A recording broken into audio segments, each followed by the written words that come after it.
আসসালামু আলাইকুম, সবাইকে স্বাগতম। আজ ছুটির দিন, তাই বাসার সবার জন্য তেহারি রান্না করছি। চলুন দেখে নেওয়া যাক কি কি লাগছে আজকের রান্নায়। প্রথমে তেহারির মশলাটা করে নিব। বড় 2 টুকরা দারুচিনি ছোট ছোট করে ভেঙে নিব, 8টা 10টা এলাচ, 7-8টা লবঙ্গ, 10-12টা গোলমরিচ, একটা জয়ফল ও কয়েক টুকরা জয়ত্রী ব্লেন্ডারে গুঁড়ো করে নিব। আজকের রান্নায় আমি এর অর্ধেক মশলা ব্যবহার করব, বাকিটা উঠিয়ে রাখবো।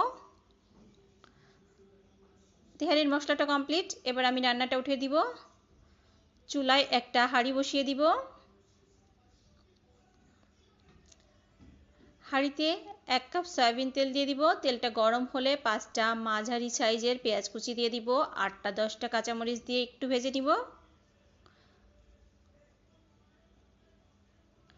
1 কেজি গরুর মাংস ছোট টুকরো টুকরো করে কেটে নিয়েছি, সেটা দিয়ে আজকে তেহারি রান্না করব। দিয়ে দিব 2 চা চামচ রসুন বাটা, 2 চা চামচ আদা বাটা ও পরিমাণ মতো লবণ। তারপর গরুর মাংসটা দিলাম, নেড়েচেড়ে কষাতে থাকবো। তারপর গুঁড়ো করার মশলার অর্ধেকটা দিয়ে দিব, বাকিটা উঠিয়ে রেখেছি।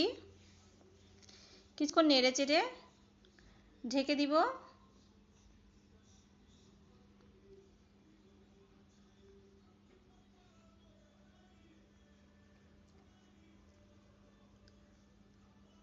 এ পর্যায়ে দিয়ে দিব 2 টেবিল চামচ টক দই ও 1 টেবিল চামচ বাদাম বাটা। বাদাম বাটার সঙ্গে কেওড়ার জল মিশিয়ে রেখেছিলাম 2 চা চামচ।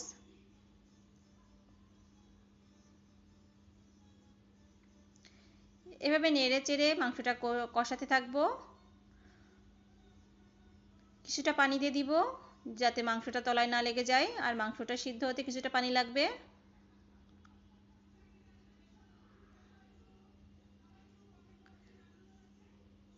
আমার মাংসটা রান্না হয়ে গিয়েছে, মাংসটা উঠিয়ে রাখবো। তারপর এই মশলা আর তেলেই ধুয়ে রাখা চালটা দিয়ে দিব। আজ তেহারি রান্না করতে আমি 2.5 কাপ পোলাও চাল নিয়েছি, যেটা আগে থেকে ভালো করে ধুয়ে পানি ঝরিয়ে রেখেছিলাম। মশলার সঙ্গে চালটা নেড়েচেড়ে কিছুক্ষণ ভেজে নিব। আর দিয়ে দিব কয়েক টুকরা কিশমিশ, 4-5টা কাঁচামরিচ চেরা ও পরিমাণ মতো লবণ। চালের ডাবল গরম পানি দিয়ে দিয়েছি। তারপর ঢেকে দিলাম। পানিটা যখন শুকিয়ে আসবে তখন মাঝখানের ভাতটা সরিয়ে আমি রান্না করা মাংসটা দিয়ে দিব। তারপর নেড়েচেড়ে পুরোটা ভাতের সঙ্গে মাংসটা মিশিয়ে নিব। তারপর ঢেকে রাখবো। হালকা জালে ভাপে দিয়ে রাখবো 10 মিনিট।